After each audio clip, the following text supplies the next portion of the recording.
Is that an expectation that parents have that open door policy for their kids now? Or are we putting too much pressure on the parents? You don't like Cardone? He's just, he's special. Fuck, these plants are... Actually, how did that happen? How did that happen? Did that happen overnight? How is one dead and the rest is thriving? I just look back. That is very weird. When did we get He's brown plants? sacrificing himself. It's like the water has been cut off just to that branch. Like, I've had enough of this conversation. I'm out of here. Wow. It's the part that's closest to you. These ones are okay. Yeah. Poor thing. Yeah, these are thriving. Yeah, yeah. This one's good. This one's fantastic. What's your aura doing to this Not good, plant, not bro? good. What's It's that dying. energy It's doing to dying. this? I mean, you need a crystal here. Poor plant. I swear, before you sat down, it was green as well. That's the weirdest I'm pretty part sure, about can we it. check the tapes from That's last the week? I'm pretty weirdest sure it part was about green last week. Imagine it's been like slowly dying each week and we only just noticed. Fucking here, Jason. Is that water? Is that Maybe it's too much iron ore. Yeah. no, I don't make it go all right. Anyway, Insane. I've got no segues, but welcome back. you know what's not dying? We know what's not dying. Our show. It's thriving. They've threatened to cancel us with all of Jason's comments, but we're back for another week. We're back for Glad another we week. can see you Probably today, now. man. Like, Wearing green, not anyway. Property Now, it's the podcast inspired by property news and inspiring property conversations around Australia. It's Australia's favourite topic, and we're here again. I'm Michael Carboni. My friends call me Carbs. Hollywood Chris Ferris is back. How you going, how you buddy? going, man? Yeah, good. How are you? The hair continuing to thrive. Yeah, as it's well. growing out a bit. How It's long? looking good, man. How far are we Cost of taking living, man. I this? can't get a haircut. It's fucking tough. How far are we taking this I don't hair? know. Like, We'll see how far it goes. we're going to get to shoulder My hair's length, growing, the maybe. tree's dying. It's all right. It's fine. All that energy sustenance Yeah. going to your head. I'm just draining it all. Hey, man. Speaking of hairstyles, I haven't seen What's this this one before. hairstyle? What's going on? I don't know, man. Is I this don't know. This is the get out of bed Man, just no, straight this up. is just how Yeah. I woke up. Yeah. Yeah, 100%. Woke up, Yeah. happy Yeah, days, just whatever, done. yeah. Don't care. What's That's that? it. Don't care. Hairspray. Oh, Don't care anymore, yeah. I was like, oh, so it's an actual style. It's Yeah. not pesticide. Yeah, It's wow. not more team. Crazy times. Big topic today. Savannah Lobe is back once again. Yes. I've got nothing. I can tease the guys. I feel like I can't. I can't tease Thanks you. for being we'll nice. be nice. We'll be nice to Sav, but welcome back once again. Thank you. Half of us wearing glasses today. I just noticed as Wow. well. Sav, that's new. I don't know. Anyway, let's talk about the topic. Today's topic is a term that we've coined, Yeah. the hotel of mum and dad. But we'll get back into that in a sec because first, it's Australia's favourite property topic or segment, prop talk. Prop time. Yay. Prop talk, prop talk, prop talk. For those who don't know, For those who don't know, prop talk. for our first time listeners, It's another phrase that we coined. Prop talk. It's your favorite. There's a lot of property bros out there on TikTok and Instagram saying rubbish. Sometimes they're saying great things as well. So tag us. We'll highlight it. We'll watch it and we'll comment on it. Let's do a bit of prop talk, guys, just Alright, to kick off the show. let's see if you can get this. Let's see. The pressure is on. No, he had assistance earlier. If I wasn't being, Like, wouldn't you prepare it earlier? If we weren't No, being- PJ already if prepared we it weren't for being him. recorded, I'd get it straight away. All right, here we go. Prop Oh. talk. My advice to all young people, never buy a home, Oh. ever. Till you're super wealthy, then you buy a home. Love the Till then, accent. invest in yourself, invest in your business, and invest in real estate that cash flows. Now, the audience is going to say, but where am I going to live? You're going to rent. You're going to rent where you live, and you're going to take the money that you would normally use to buy a house, and you're going to use that to build yourself, build your business, or invest in other real estate that pays you income. Grant Cardone. Yeah, right. Chris, you sent me this one. He's one of my favourite guys. Like, no, fuck. He's not. I can't even lie about You don't it. like He's Cardone? just, he's special. Like, How? and then now I'm getting his freed from his brother, Yeah. who looks like Grant Cardone from Wish. He's like, He's got a brother? he's got a brother I didn't know he's called got Gary, and it looks like him. Gary Cardone. Gary Cardone. Grant and Gary. Grant and Gary. The And least, it looks like least him. Italian American name. Grant You and related? Gary. Cardone, No, no. Cardone. Well, it's spelt and pronounced differently. So, no. So, no, we're not related. That offended, eh? Wow, okay. Tell me how offended you are with that. You just called him special, so I don't know. But special. I am special. very special. What do you think about Grant's advice? So, like, don't buy a home, invest in a business. Look, I like that, to be honest. Like, don't just put all your money in your home. But, I mean, at the end of the day, like, it's all well and good for someone that owns probably thousands of properties and in the commercial real estate to say don't buy a home. It's irrelevant to spend that money on and invest in a business and whatnot. But like, I think that's just looking at property purely from the investment point of view. Like, what about people that actually just want to live and just have a house and a roof over their family? Like, we're not taking that into account at all. Is Grant just talking about rent investing? Do Americans Pretty know much. Do Americans have? Is rent investing an Aussie sort of thing? Do Americans know what that is, or is that Like what the term itself. Man, I'm pretty sure they would. Yeah. Yep. Yeah. It's exactly the same thing, but I think, it's just certain terminologies. Man, they love that cash flow word. Yeah. Cash flow your properties. Yeah. But I think out of all the Grant Cardone videos I've seen that I've hated on, this is probably the most okay normal one. one. Yeah, like I have to say, like that particular, like I don't know what he said before, after that, but if it's anything along that, if you're earning 400 grand, you're a failure type of thing. Yeah.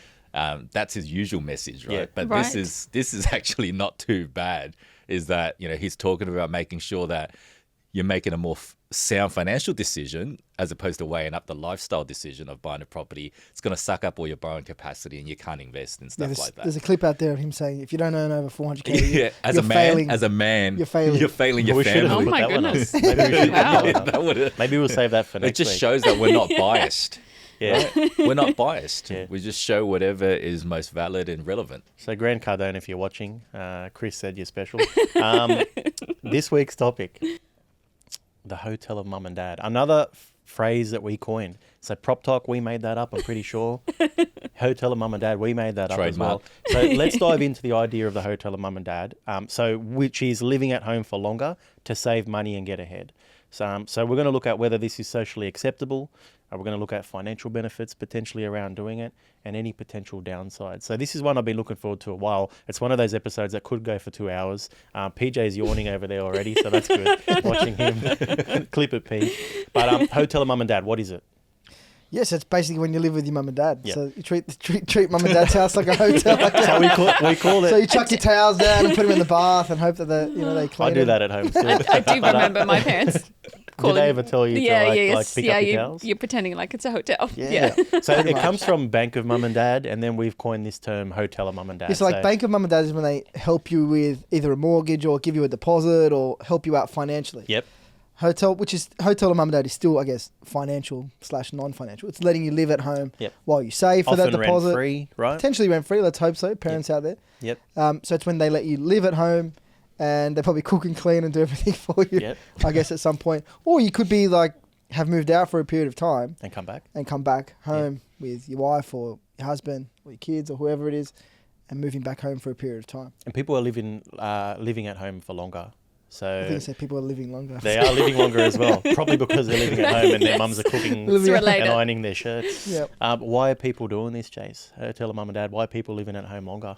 Mate, I think the most obvious answer is the financial savings. Yeah. Cost of living. Times are tough, mate. Right. It is hard, especially when you're trying to buy a home and you're trying to save.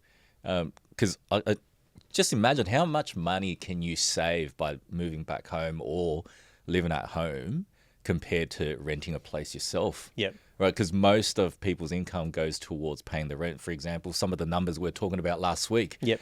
If you've got a couple, it's almost one person's full-time income after tax going to pay for the rent. 100%. Right, then the other person's income paying for living expenses, and whatever you have left over is going towards saving for a deposit for a home. Right, and that's what makes it really challenging. So, if you're single or if you're in a relationship and you're moving back home, you really get to save so much. You save on the rent. Yep. Right? So what's that? Let's say $600, $700, $800 a week. $700 a week, Yep. for example, that's 35 grand after tax, right? So to save or to get an additional 35 grand, you'd have to go earn a bonus of 50 grand, 60 grand before tax, right? Or an extra side hustle that's or a 35. second job. That's important. 35 right, is after tax money. So just by moving back home or staying at home, you have an extra 35 grand. So imagine you have that money towards your savings. That's already a deposit on the figures we were talking about last week around how it's not going to take you 40 years to save a deposit. Is using the government schemes, 5% deposit with 35 grand. You can buy a property, right? And that could just be 1 year of living at home with parents. That's the difference. Are there other things that you save on as well? Yeah, well, I guess if there's like food and bills and water, like I know there's still the usage that you have to pay, but if it's all together, there's got to be some savings.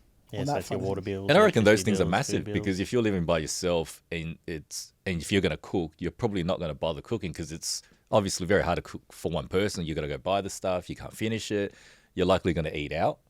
But if you're living at home, like the cost of doing stuff makes more sense, right? Because you're sharing all those expenses. You get to take advantage of the discounts of buying in bulk and stuff like that. If your kids and mum and dad aren't working, like does that negate that's some of huge. the Bit like of can they take care of the kids instead of going to daycare as well, Yeah. or childcare? So you save on some of those expenses if they're not working. If they're not working, If they're not working, And if they're willing. and if they're willing. they're willing, right? Yeah. Yeah. Actually, one of my friends, she moved back in home like it's recently, so it's like it's very relevant. Is she here? Is she Yeah, here? Is yeah, it? yeah, yeah. How, She- do you mind me asking, like, age She's bracket? mid-20s. Mid-20s? Yeah, so she moved out and now she's moving back in, but it's not necessarily to save up for a deposit, but to be able to go to university. Okay. So she's obviously not working full-time because she's going back to university. That's right. She Needs- was, But she was working yeah. full-time. So Yeah. she's come back because Yeah. her financial situation has Yes, changed. exactly. Yeah. Interesting. And how Yeah. do you know, like, how are her parents? Yeah, been but with that? they're very supportive. Like they straight away said, "Yeah, let's break your lease, come Yeah. back in." And she's from like Asian background, so they yeah, I don't know if that matters, but yeah, Do they Yeah, very charge much. her rent or anything like that? Or I is think it like she is free? paying a little bit. Yeah. So probably contributing to some Yeah, bills or things bills like that. and yeah, rent, I suppose. Yeah. Which Because is fair enough, and Yeah. you'd still be saving money doing Yeah, that. I think for so too. sure, for sure. on the other side, is it harder for the parents as well? So all of a sudden, there's got extra mouth to feed, extra shirts to iron. There's an extra person in the house. Like, is it hard on the parents, especially if they're not Oh, charging their look, kid in rent? terms of the shirts to iron, like I'd hope that you're moving back. And you're probably still doing No, I'm like, just, you're not I'm just saying I'm like- examples. So I'm just like, using. there's ways that you can help non-financially, right? Yeah. But But I like actually, stats say that from research that's been done, that from those parents who help their children financially, that 36% say that doing so has hurt their personal financial It's hurt situation. their Yes. oh, I thought you were going to say Yes. like unironed shirts have Yeah. gone through the roof. Yeah. Yeah. And their mental health. Yeah. There's those shirts now Has that you don't helped? have Sorry, to the mental iron. health has helped. No, I'm saying that the mental health has been hurt as well. Really? As a joke. Yeah, as a joke. As a- Because of ironing the shirts. Anyways. God, So 30, but let's break that down because it's not a Zing, straight out of- I know what that's like. You know. So 36% Yeah. of those parents are saying that it's hurt them financially. Yeah. So all of a sudden you're looking at parents that are getting closer to retirement age and their kids are coming back home and all of a sudden it's costing them, or the household expenses are a little bit Yeah, higher. for sure. So it's Yeah. hurting them. Man, that's Yeah. an interesting statistics, Yeah. right? Because you would think that it wouldn't cost the parents much, financially, if their kids move back, if their kids are contributing, to Yeah. their share, Yeah. right? Like pick up an electricity bill every now and again and pay correct. that. And you're still saving heaps of money, right? Even if you pay for the utilities and stuff like that, contribute to the groceries, buy some stuff. And I would think you're really optimizing the space, because I think we did an episode around there's a lot of properties with empty rooms and stuff like that. That's helping with the rental supply too. If people move back home, occupy a room, as opposed to occupy a rental property just for one person. It's true that. Yeah, you see a lot of like a lot of boomers and just below, Yeah. where it's two people living in this massive house. Yeah. Like you could fit a whole other family in there Yeah. potentially as well. I guess the catch is as long as people are contributing, right? So your friend, let's use her Yeah, as an example. yeah. If she's maybe paying the odd electricity bill, if she's contributing to the groceries as well, That's right. like it should work out, right? It shouldn't be that much of a financial burden on the parents. 100%. But what's the obsession with wanting to move out? Like 18, what is the obsession like with Western culture to want to move out when you're 18? What is that? It's like a Because I never had that. I'll It's be a honest. coming of age, but this could be like a cultural thing, right? Did you have So- it, Chase? No. Yeah, well, same. I lived at home till I got married. Like my parents were like always of the house is here for you whenever you want. Come and go as you please, but like you stay until you get married. Like what? But a lot of my other friends, they were like hit 18, 19 and were wanting to move out. Like what's the? Is it a cultural thing? Because like good Italian boy, good Lebanese boy, good Chinese boy. So I'm guessing you moved out. I did. Yeah. So when did you move out? I moved out when I was 18. Exactly. Yeah. So But was that you or your Yeah. parents? No, not me. Because I think the focus was more on studying, and the university I wanted to attend was like 3 hours away. And because there's That student makes sense, yeah. housing, there's public housing, so affordability of living by yourself is not an issue. So you can make that choice then. So I think that's Oh, why. yeah, so I guess now yeah. people just can't afford to do that. Yeah, That's that's a lot. right. But it has to do with the freedom side of things, right? So that, when you're 18, you can't wait. If you're not moving out for those issues, for those reasons of, going to university, I think it's just like, I can't wait to have my freedom, have my own space. I'll do whatever I want because I've been here under their rules and so forth, right? But it also comes down to how strict your parents are, so forth. That's true. How good your mother's cooking is. Yeah, but you can always come back and have the cooking and leave. But not every night. Yeah. You can do that too, as long as you live close enough. But so, Restaurant of Mum and is Dad. it a cultural thing? Because I don't know many Italian-Australian parents who would be like, at 18, you're moving out. Whereas I've heard some other cultures say, yep, 18, you're gone, or 21, you're gone. Oh, but it's interesting to find out whether the parents are saying, hey, you're moving out, or whether the kids are saying, hey, I'm moving out. Oh, it's Yeah. definitely probably, I'd say it's more on the kid side, right? Wanting Yeah. that freedom, wanting to move Yeah. out. Yeah. But then I think if you've got the maturity, let's call it, at the age Yeah. of 17, 18 to say, okay, you know what, I can move out, get a bit of extra freedom. And obviously if it's a good place, it's got to be a good home, right? Like if it's a shit home and you don't want to be there, that's different. Yes. But if it's a good place to be at, the discipline of the parents becomes an issue. Like if they're very strict and you're 25 and they're saying, where are you? You don't want that either. Yeah.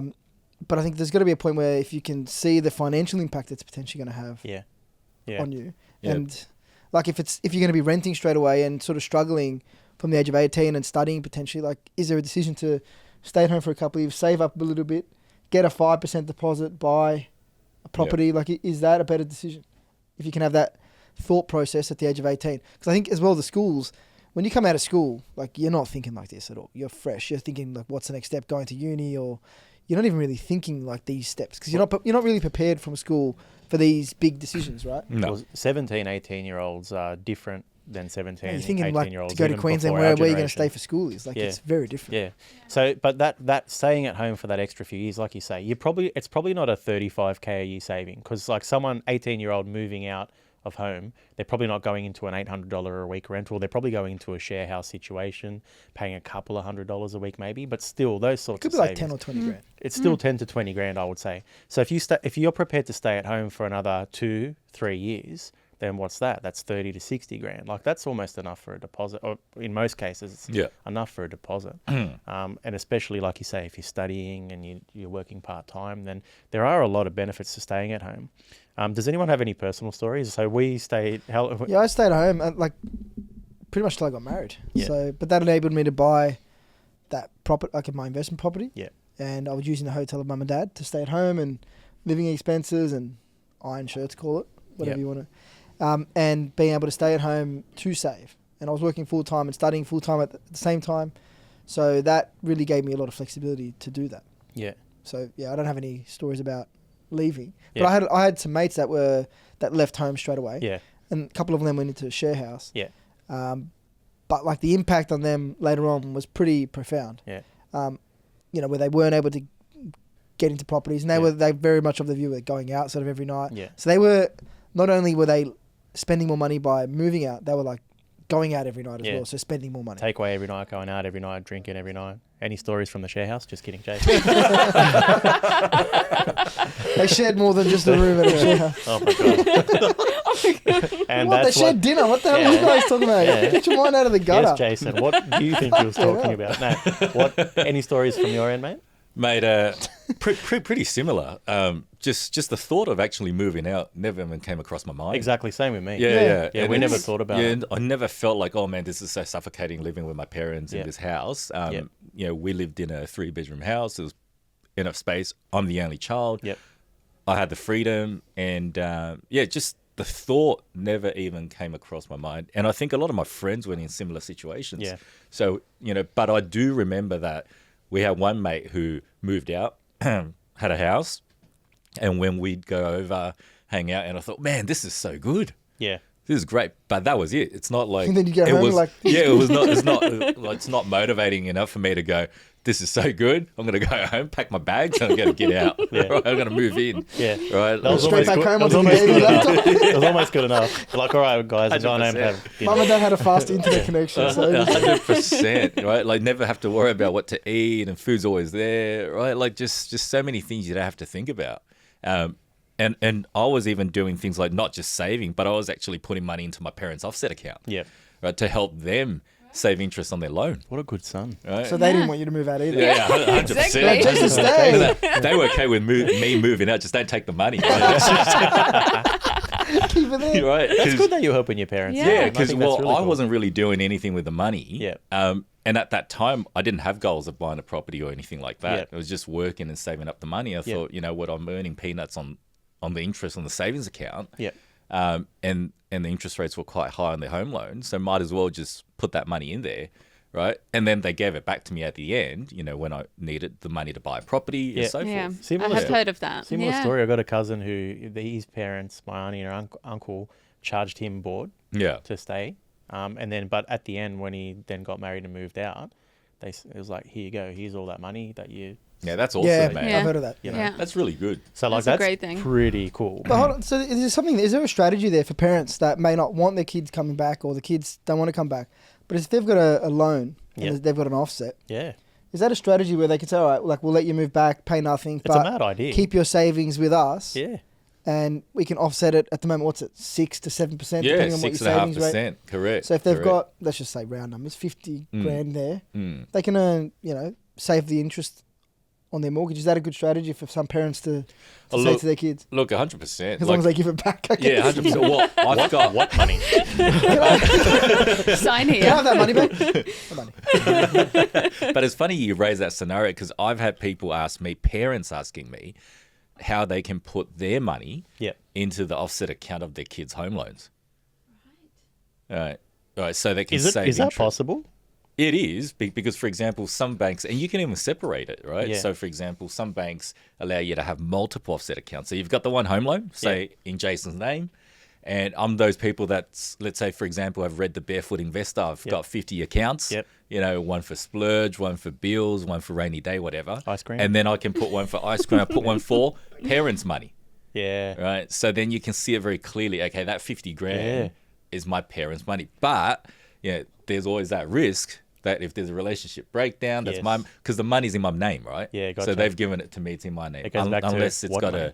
100%. Yeah. If there's an agreement in place, It's probably I better would going from the recommend- kids to the parents, I guess. in that Yeah, regard. Shout out to St George Bank who allow you to have 99 offset accounts. that is true. It That's is a true, fact. yeah. And That's when a fact. I was yeah. told Wow. that because one of my loans with St George, and she said, "Oh, you can have 99 offset accounts." Blah blah blah blah. Do you have any questions? And I said, "Yeah, one. Does anyone actually have 99 offset accounts?"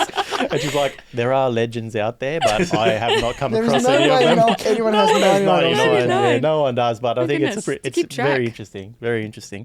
But yeah, that's a good idea. Never Yeah. really thought about that. So how can families start to pool their money together and start to help each other out, whether Correct. it's the parents helping the kids or the kids also being able. That's right. And to the help reason parents. behind that is when you're saving money on interest by putting money in an offset account against your loan, you don't pay tax on the interest Yes. you save. Yeah. Right? So saving usually $100 principal residence, right? Correct, right?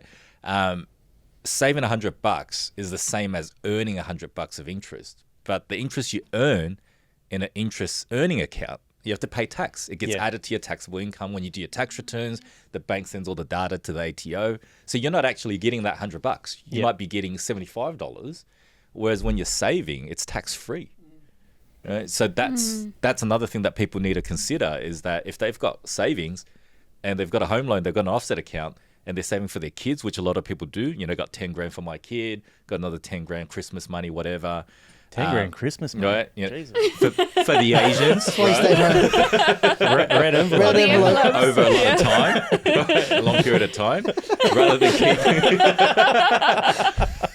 I'm not saying it's me. ATO, don't come looking here. Nothing here. Only It's a debt. gift. Only debt, right? So rather than keeping that money in these accounts It's all right, they know you're Jason. They don't know your real name. with only 4% interest, you can leave that money in your offset account, but open up separate offset accounts because These- that's what I do for my kids. These are good conversations to have as well because there is like the discussion, like is it harder for the parents, financially? Is it socially acceptable for the kids? But sit down, have the conversation. Hey, mum, dad, if I do this, will that benefit you? Can you help me in this way? No, but what I like about like if it's not an 18 or 19-year-old staying at home, like if it's a couple in the mid-30s that are coming back because they want to save I'm or taking they're notes. doing something, like usually it would be because they want to save. Like if that could be part of the discussion with the parents, like, hey, we've got savings, just like so we're saving as well. Like if Yeah. their parents want wanting to ensure that their savings. We'll keep our savings with you, put it in your offset account. Again, if it's $100,000, that could be a $6,000 or $7,000 a year that they save in interest on their home loan. That's right. Like, I think that's actually a really good strategy for some people to look at. This episode is brought to you by Coposit, where 10K means you can buy a brand new home. So check out the website, coposit.com.au now. Do you guys think that it's socially acceptable to stay at home or to even come back From as whose a perspective? 30-something-year-old? From the person, like from the kid's perspective, or Both ways. Let me ask you, why is it not socially acceptable? No, I'm not saying for me or for us. I'm saying, does society in general think like, hey, you're 40 and going back home? Hey, you're 25 and still living at home? Is there question marks? Is it socially acceptable? Like for us, right? Growing up, like you said, Jace, I was the same. We didn't even think about leaving. You know, so if I was 24, 25, I'm still at home. And a lot of my friends were the same, but then I'd go out to work and there'd be a lot of people my age living, you know, in their own place. Did they look at me as like, oh, look at this wog kid from Western Sydney still living at home? Like, is it socially acceptable? Depends what you're prepared to like accept. Like me personally, I never gave a shit. Whatever. Yeah, same. Like, Look, I didn't care. Like I don't really care. Yeah. Like I'd want to, as long as it's helping me and my family and my personal circumstances. And there's other reasons as well. Like if you wanted to move home, like there's other benefits. Particularly as your parents get older, they might need help with things or go into medical appointments as they get older. You know, if they get sick or whatnot, you can help sort of carry the burden for the rest of the family. But I think, is it socially accepted? I actually think it's become less socially accepted. Less accepted. Yeah, I think it has over the years. It's become like, I think there's almost this point where you get to a particular age and you think, I need to leave home to sort of show that I'm becoming an adult. But I think I'd actually like to normalize it more. Like it's actually better to stay at home and stay with the parents and stay with the family. Like I think that's actually a really good outcome, not just financially, but as a family unit, like to stay together. Like I think it's actually a really good point. I got a friend has never moved out. Right, so he's living with his mother-in-law. So it's him, his wife, his 3 girls, and mother-in-law, because his wife's father passed away, and she didn't need care, but she was alone, and she was lonely in this massive house on 5 or 10 acres or something crazy like that. So they moved in, and they've been there ever since, and they've made it their home, and she's there, and it's. I think that's a great outcome. Like it's actually quite nice. And they would have saved, man, I tell him all the time, mate, you would have saved so much, mate. Like he knows. So it's interesting. Actually, I mean, if we're talking like statistically, we can see that it's become more acceptable because the stats from, I don't know what, I was looking back 40 years ago, it's gone up significantly. And if you're looking at like 19-year-olds in, the 1980s compared to the 2021, it's actually gone up 45%. People live in 45%. Cool. So it's going the other way. Yes. So that's 19-year-olds. 19-year-olds. Then for 20 to 24-year-olds, it's gone up 8%. And 30-year-olds has gone up by 6%. Okay. That's over 40 years' time. Wow. Yeah. That's interesting. So more people staying at home. Yeah. Why do we think that is? Is it because we have to? Yeah, well, affordability, I think, is the main thing. I agree. I think it's literally because people can't afford it. Yeah. And is it something we expect of our parents nowadays? Like as a parent, like I've said before, like if my kids can stay as long as they want, or they can come back whenever they want. Hopefully I'm in a good financial position to be able to help them at any time as well. But I want my kids to know it's an open door policy. Yeah. Is that an expectation that parents have that open door policy for their kids now? Or are we putting too much pressure on the parents? I don't know. I mean, the fact that these stats have gone up, I suppose more parents are willing to have their kids for longer. Or maybe it's just a necessity. Maybe it's not even a matter of like, do I want to? It's like, you have to, because it's just not affordable. I want my family close by. Is it just financial? Like as a reason? Like as a parent, would they be stopping you from, like if you're retired? Yep. Right. Is it just the financial impact of having the kids back home, and maybe even their kids as well? Or is it like the burden, or they feel like they can't go on holidays or do what they want to do? Like, what is it, just a financial impact? There could be a sense of burden there. Like, say you and your wife are retired and you want to travel and do your own thing, and then all of a sudden the kids are back with their kids, and like maybe there is a sense of like, hey, I'm meant to be in the next stage of my life we're meant to be enjoying the next phase, but we're still in this like family household mode. Maybe there is a bit of a mental barrier there too. So that's why I think it's dangerous to have that expectation. Yeah. You know, like every family unit's very different. You know, your parents are different, the kids are different, they're all unique, right? So you can't really have an expectation or, you know, my friend's parents are providing all this support. Yeah, and that could be financial support. Yeah, there's other ways to support. Correct. Yeah. That could be accommodation. You know, maybe your own parents can't or don't want to. It's whatever they want to do, right? And maybe So the kids as well. I asked my daughter, 8-year-old, hey, when you get married, are you going to live next door? And she's like, oh, can it be the same street? Does it have to be next door? I'm like, yeah, I'll settle for the same She's seen street. Everybody Loves Raymond. She's like, that like, scenario There's seems a whole familiar. show about this. Oh, And it's an Italian family that shows up. Hey, I like that you did that too. Hey, it's an Italian family. It's interesting though, because like if I look at my daughter, because I've moved countries, I'm like kind of have the expectation she might do the same. Okay. So that she, She'll get back to the Netherlands. yes, for sure. Like I don't know. Like as much as I think I want her to stay, and I think she should if it's like the financial decision. But I'm like, maybe she'll move. I don't know. So how would you feel? Because you, I don't know what age you left, but how would you feel at the similar sort of age? Yeah, Scarlett was to. I would almost expect that more than her staying. I think. And what would you do? Would you go as well? Or would you I stay? don't know. Yeah, I mean, I don't know. What if she moved to Jamaica? Well, definitely, I'm coming.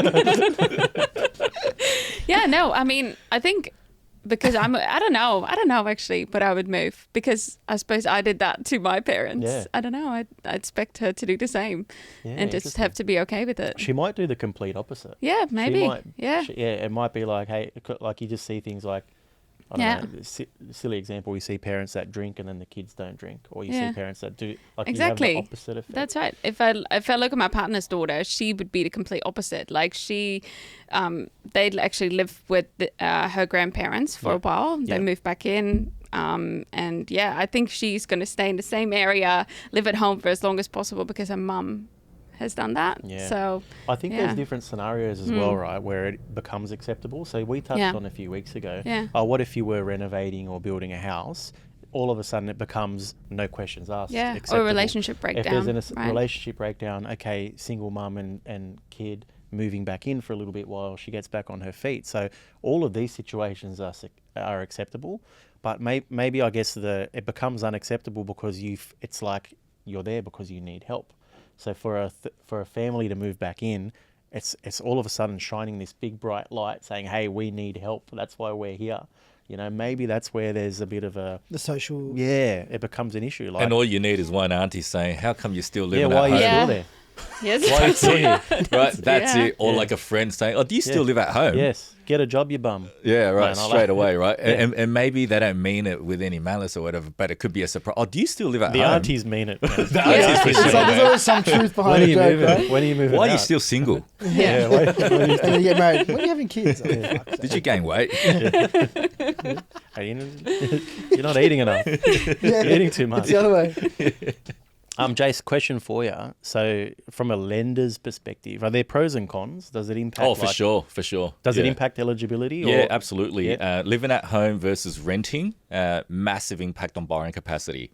So when you're living at home, especially when you're living at home rent-free, the bank's got this policy where they use a figure called notional rent. So what it means is even if you're not paying any rent or board to your parents, they will still calculate like a minimum between $450 to $650 a month. Right? A month, okay. Because So it's That's still not it's still really too much. very though. low. Good to see that hasn't been affected by inflation. Correct. Yeah, So there are one some thing. banks, right? So there are some banks that have conditions where if you're single, you've always lived at home, and you're still living at home rent-free, they won't count any rent or expense towards that. So what if you're like 50 and you're still Yeah, at home? if you're and single. and you're single. And Wow. you're, All right, That's so like that's a the goal, life choice. everyone. goal. 100%, right? So that will mean It can be official. so you'll have more disposable income to service your debt. Yeah. So that means you'll have a much higher borrowing capacity versus somebody who's paying $600 or $650 a week in rent. Yeah. So that's where you see a lot of people That's using dangerous. that strategy to do that, to buy an investment property. Yep. Right. For a property that they would consider moving into in the future. Yep. So they can push their budget. And again, you then add in the potential guarantor from the parents. Yeah. Right? So now you've got greater borrowing capacity. Your requirement for a deposit is lower, right? Then you can buy that investment property for a much higher budget compared to if you're buying a property to live in as a first home buyer. Certainly from a rent vesting perspective, it's not even rent vesting because if you're not paying rent or board, like it's like free vesting in a way. So Correct. you're really able to, like it's a massive advantage if you're able to do this. That's right. And you're able to hold on. And for you know a few how years. last week we talked about that prop talk around if the property is losing money, it's a bad investment. But this is a situation where that particular person might buy a property and they are losing $500 a month on that property on cash flow. Yeah. But because it doesn't affect them and they're saving heaps of money, they're not paying rent, right? They can sustain that loss, but that property is growing in value over time, especially when they're buying a property they plan to live in the future. So you're not relying on the cash flow of that property. Correct. It's an overall greater, bigger picture sort of cash flow of your whole Exactly. So do you situation. reckon parents are having this discussion with their kids when they're moving back in? Like, what are your goals? Why are you moving back in? Or is it just, come back? They And is there a goal to like, okay, by this point you're getting out? Like, if you're using Jason's strategy and you've got like 30 properties, at what point do the parents go, okay, all right, get the Look, if you have 30 properties, if my Like, kids you have don't know, 30 like, properties, why the hell you I'm getting going to the hell move in out? with my kids if they have 30 properties. Like, it's a You know what I different mean? Like, is there a situation. point where their parents like, I don't know if the conversations are being had. I know it would be like, because it's hard to have conversations with parents sometimes. So how do you sit down? I can't imagine sitting down with my parents and saying, hey, like, we're going to save for a year. This is what we want to do. And these are the steps in which. so like, let's say you okay, want to move back. What was the conversation with your parents? The conversation is like, Oh, it's like we said- I'll be, Michael, why you want to move back? my parents don't have, they don't have accents. But Michael, I'll say, Mum, because Where's the sauce? your cookings are so good. Why are you talking with an accent now? Because it's just being in this house. Oh, Jace, what about if your parents? Jason, can we just go to Jason? This isn't even this. Let's not. Don't do this I'm one. not doing Jason's. don't impersonate Jason's parents. For some reason, Italians are so it's It's an acceptable to easy do one it. to do. It's And acceptable. you just got to do the hand. Yeah, You just, can hey, talk all of a normally sudden, and just do the hand. All right. No, but I would have to sit down and say, hey, look, this is our situation. We need to save X amount. We want to say it could be a good example. I'm not necessarily saying this is happening, but we've got the new baby coming. We need a bit more space. Yep. Maybe we need some time to save up to get from the space that we're in to a bigger space. So maybe it's just like this little 1 year period 1 year period would be very beneficial for us. So if I sat down and said, hey, Mum, Dad, this is what's happening. And you rent your place out. We're going to rent our place out. We want to save a little bit more. Is this something that's doable? My parents might be, again, using a real life scenario, they might be okay with it. But then you start to ask the question, like, for you as one kid, like no siblings, you probably could get away with it. Yeah, Jake. that's right. But for me, then it's like my brother and sister. Hey, what's going on? Where's our bet? What do we get? How do we get something? Always gets more complicated. It becomes more complicated. So again, that's where the socially acceptable thing comes into play. Because if like the plan's to stay there for 2 years and you end up staying there for like 6 years. What if you stay there longer? Goodness. Yeah. But Squatters' rights. but then it's squatters' rights. That's right. That's the plan. No, but That's why the siblings are worried, right? So what about my what share? about What is he planning? no inheritance all of a sudden? No, but honestly, I think that's where the conversation becomes tricky. It's also hard to. So it's not just you and your parents. It's you, your parents. There are other parties to consider. Yeah, as well. and also once you ask that question, it's very hard if the parents want to say no. Because now the question's being raised. Exactly. Maybe they don't want to. Yeah. But now it's involving your wife. Yeah. Your Their kids. grandkids. Yeah, their grandkids. That's right. So perhaps they really enjoy their privacy in their own space. How do they manage that? Without hurting all your feelings and, if they wanted to say no. They're actually tough conversations to have. Correct. And I don't know if I could sit down and talk step by step, like this is the plan, this is how much we have, this is how much we want. I don't know if many kids and their parents are able to bring themselves to have that type of conversation as well. Yeah.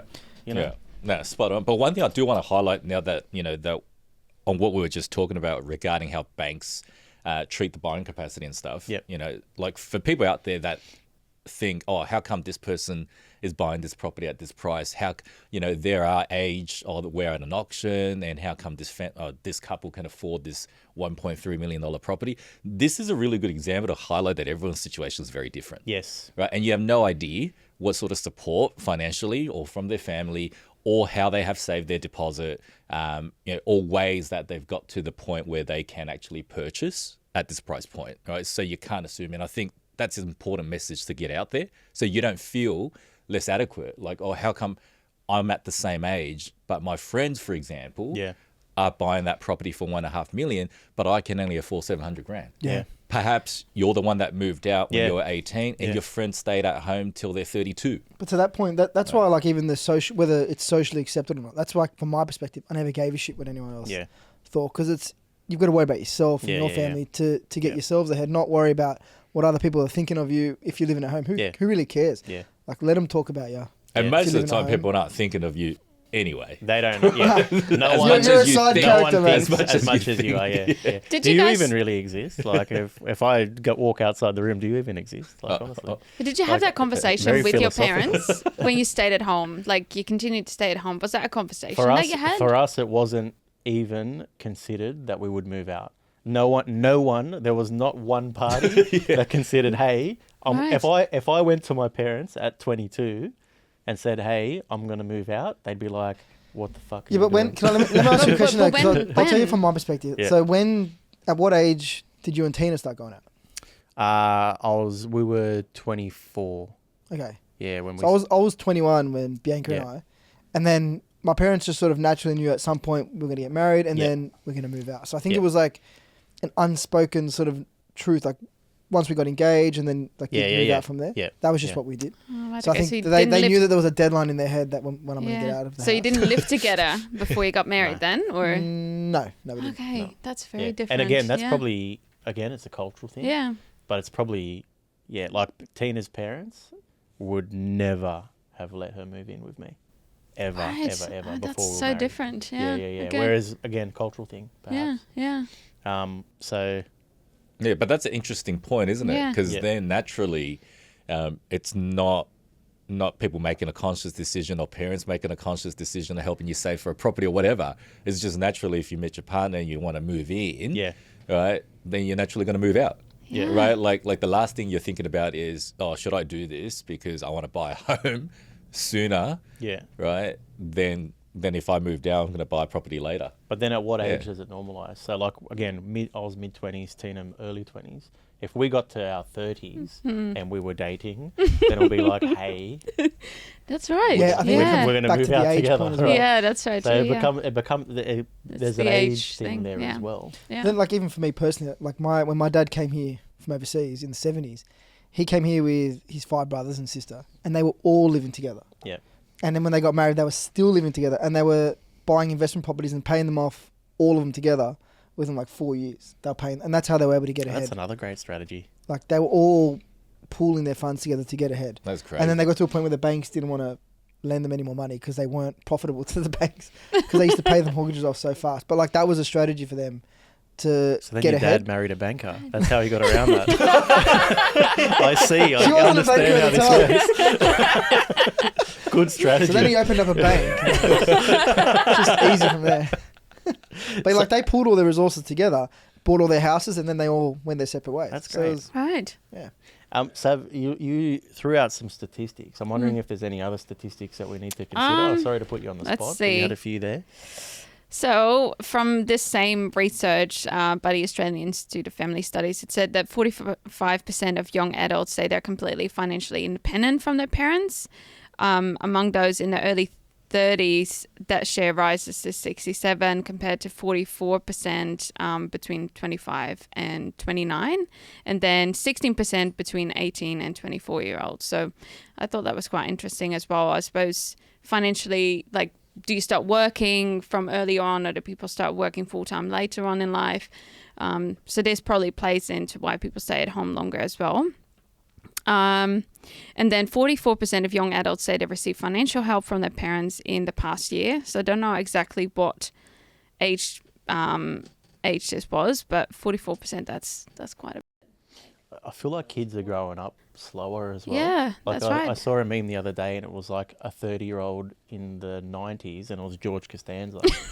And then it was a 30-year-old today, and it was like, what's his name? Chalamet. What's his name? Timothy Chalamet. I'm like, man, that does not compute. Like, this is a 30-year-old today versus a 30-year-old, 20, 30 years ago. It's very interesting. Guys, so did living at home longer, I'll ask you two first, did living at home longer affect your relationship with your parents? Your parents loved it because you had money in the offset. Yeah. Now that I think about it. Did it affect the relationship at all? Like, did you get annoyed with your parents? Yeah.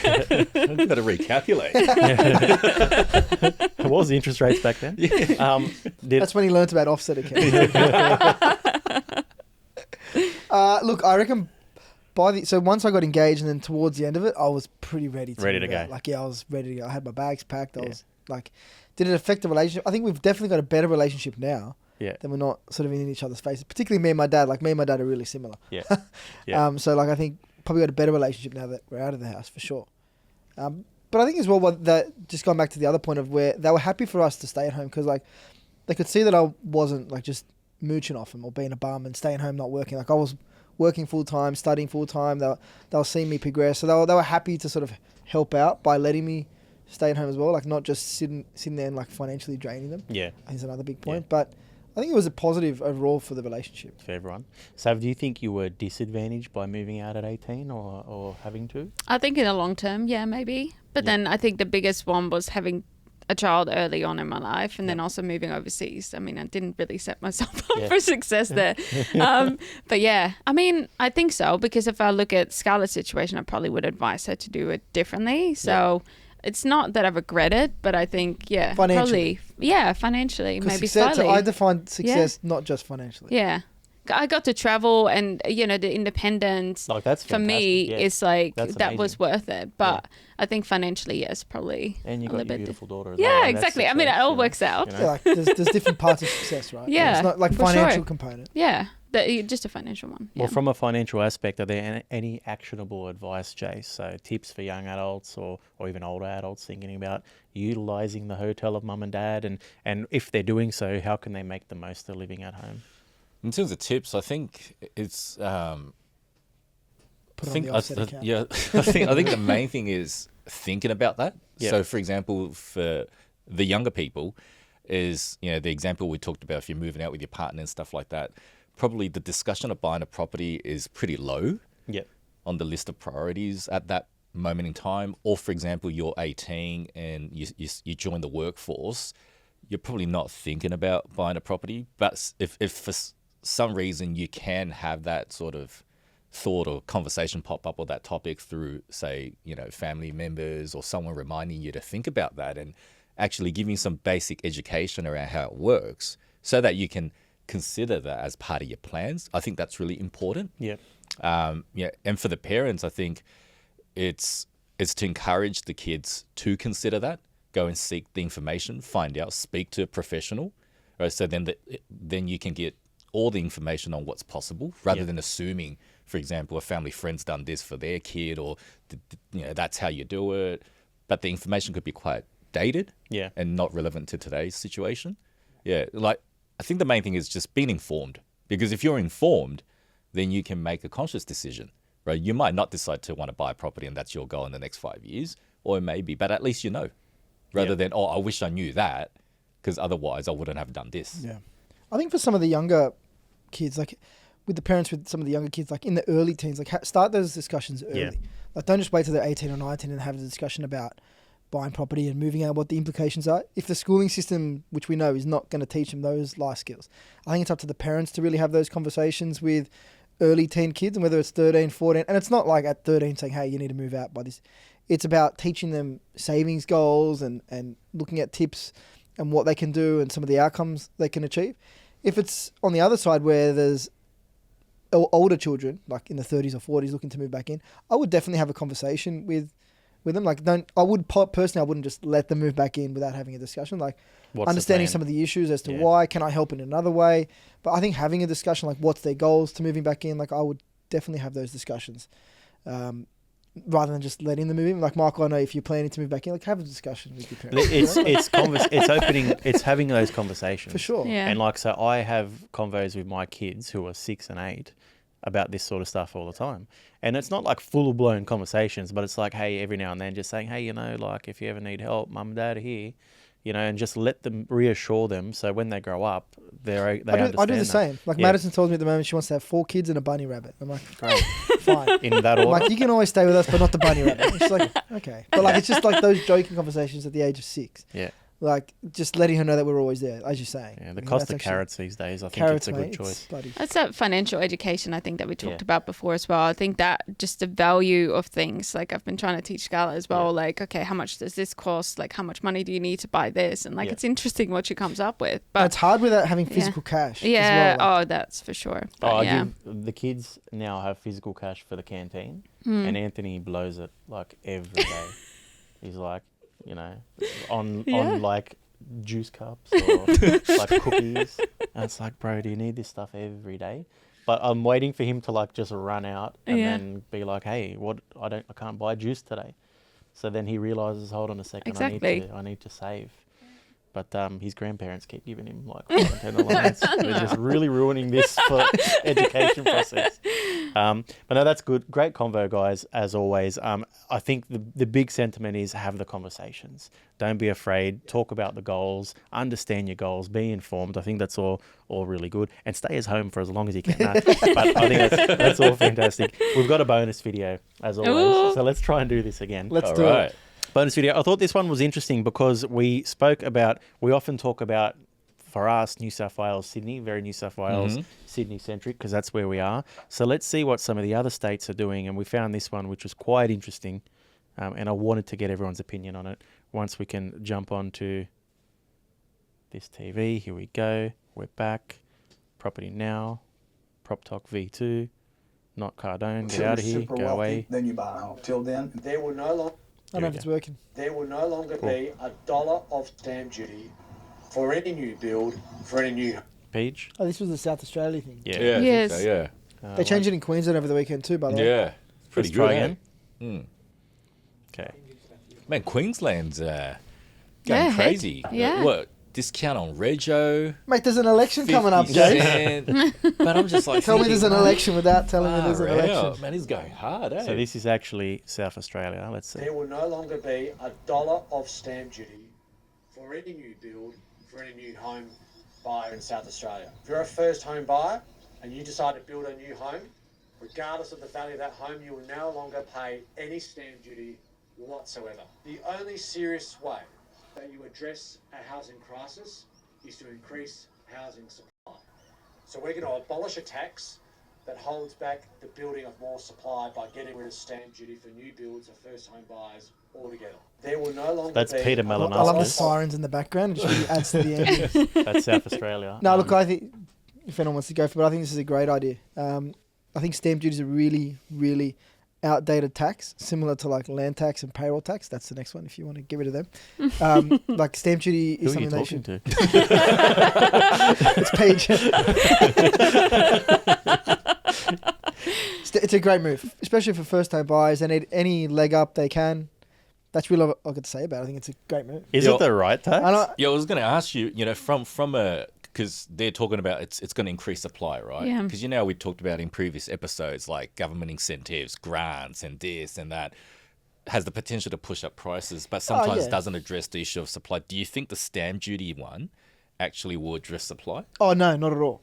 But I think from the purchaser side of things, it's a great tax to have removed. Yeah. But from supply, I mean, how does it help supply? Because the condition is that it's got to be a brand new property, right? But that doesn't mean more supply out of the ground. But does that encourage the developers because, more people will be looking for brand new properties off the planned properties as opposed to considering those established properties where they've got to pay stamp duty? But it's only on houses, right? I feel like it encourages competition in those areas. And if for they're not new houses. if they're not building more, I don't see how that helps supply.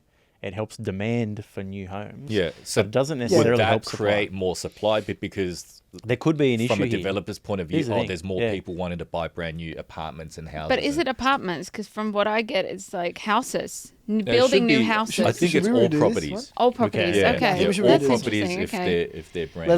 Let's start fresh on this one. Gonna redo We'll it. do it again. Because I don't know. I thought he said all houses. All houses. All. But houses built. Like if you're building a new Let's house. let's start again. Sorry, Paige. Clip it, Paige. Just Paige delete is like, that do you whole know how section." much Composite Street I have to do this week?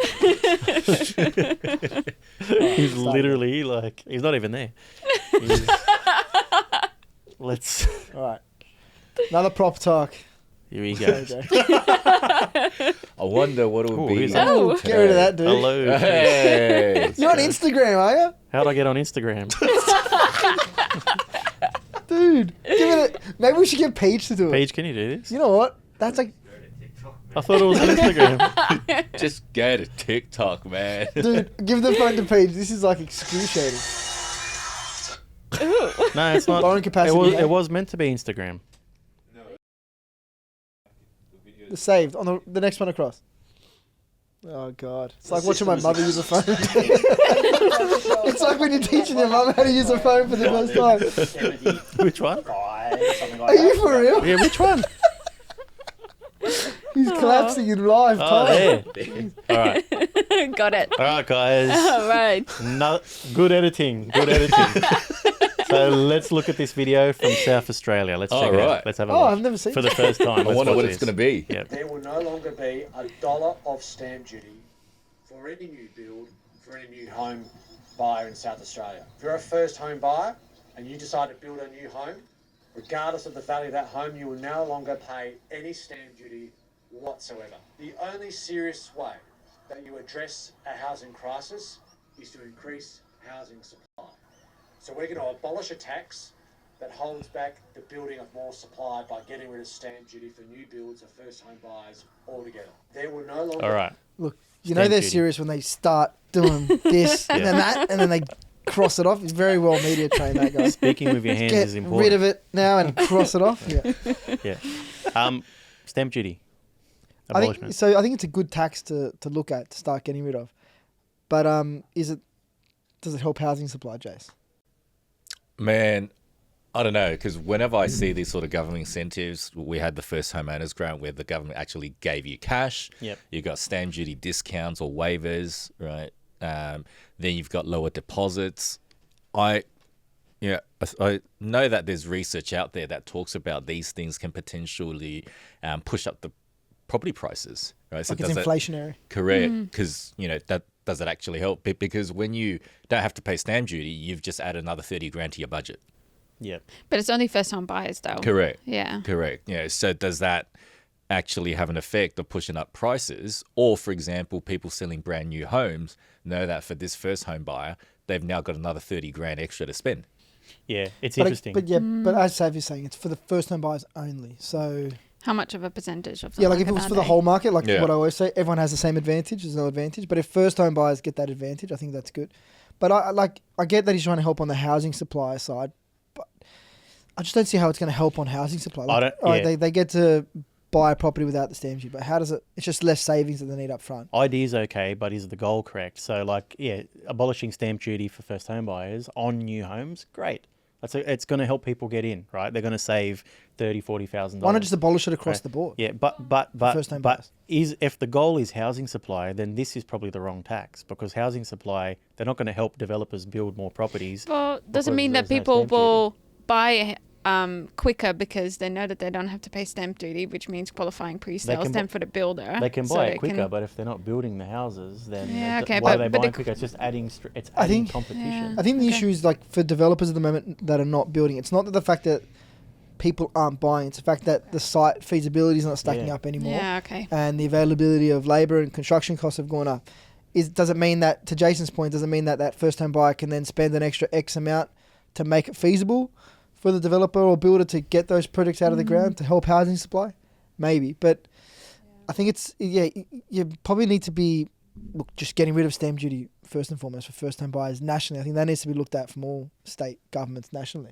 But then I think they need to be looking at some of the other taxes that are affecting developers not getting their sites out of the ground at the moment. I think, like I said, I think there's between 30 to 35% of all costs in construction for new builds relates to government taxes, whether that's local, state or federal government taxes, and that's passed on to the consumer, of course. So there's got to be other taxes that they can look at to remove it. So stamp duties, look, to me, it's a political. It's probably it's more favourable. It's a popular one. Yeah. And like, Because they have an election too, do they? I'm guessing so. They always I think so, eh? I'm guessing so. Yeah.